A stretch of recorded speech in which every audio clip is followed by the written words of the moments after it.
दोस्तों नमस्कार, मैं हूं महावीर जैन। बालोतरा के अवैध रिसोर्ट निर्माण मामले ने कई सनसनीखेज खुलासे किए हैं। इस निर्माण का पूरा मामला फोर सीजन रिसोर्ट से जुड़ा हुआ है। करोड़ों की लागत से 9.16 बीघा जमीन पर बने इस विशाल रिसोर्ट को लेकर म्युनिसिपलिटी कमिश्नर ही नहीं, छोटे बड़े अधिकारियों से लगाकर नगर पालिका के डिप्टी डायरेक्टर और बाद में कलेक्टर तक की भूमिका संदेह में है, जांच के दायरे में है। कहा तो यहाँ तक जा रहा है कि इन जिम्मेदार अधिकारियों में कईयों ने इस अवैध रिसोर्ट को बैंक का एटीएम समझकर इस्तेमाल करना शुरू कर दिया था। जब भी जी चाहा इन्होंने इससे पैसे निकालने का काम किया है। दोस्तों, बालोतरा नगर के खसरा नंबर 1612/244 की 9 बीघा से अधिक जमीन पर सन 2019 से इस रिसोर्ट का अवैध निर्माण शुरू हो चुका था। यहाँ के नीरज कुमार नामक युवक ने इस अवैध रिसोर्ट को लेकर एक दो नहीं सैकड़ों की तादाद में अब शिकायतें की। बाद में कलेक्टर से लगाकर जयपुर के डायरेक्टर और स्वशासन मंत्री तक से गुहार लगाई कि इस अवैध रिसोर्ट का निर्माण रोका जाए, लेकिन इस रिसोर्ट का निर्माण धीरे धीरे चलता रहा। आज यह रिसोर्ट विशाल भव्य इमारत के रूप में खड़ा हो गया है। सैकड़ों बार शिकायत करने वाला नीरज हतोत्साहित है। उसे मलाल है कि उसकी शिकायतों को रद्दी की टोकरी में डाल दिया गया। मतलब साफ है कि ऐसे अधिकारियों ने अपनी कानूनी जिम्मेदारियों को गिरवी रखकर इस रिसोर्ट मालिक से अवैध वसूली खुलेआम की। पूरे रिसोर्ट में अवैध निर्माण के मामले को लेकर जब रामकिशोर अया के आयुक्त को शिकायत की जाती रही तो उन्होंने यह मान भी लिया कि रिसोर्ट का निर्माण अवैध है, लेकिन इस निर्माण को रुकवाने की कभी कोशिश ही नहीं की। सबसे बड़ी बात तो यह है कि इस रिसोर्ट को लेकर किसी कोर्ट का कोई स्थगन आदेश नहीं था, स्टे ऑर्डर नहीं था, किसी तरह के निर्माण पर रोक नहीं थी, लेकिन उसके बावजूद भी कोर्ट की स्टे की आड़ में इस निर्माण को होते रहने दिया गया।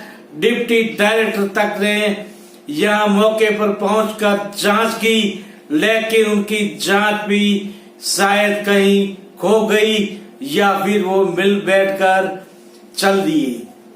सबसे बड़ी विडंबना यह है कि विशाल रिसोर्ट के निर्माण के लिए किसी तरह का भू उपयोग परिवर्तन या परमिशन तक नहीं ली गई, जिससे नगर पालिका को लाखों रुपए का नुकसान हुआ है।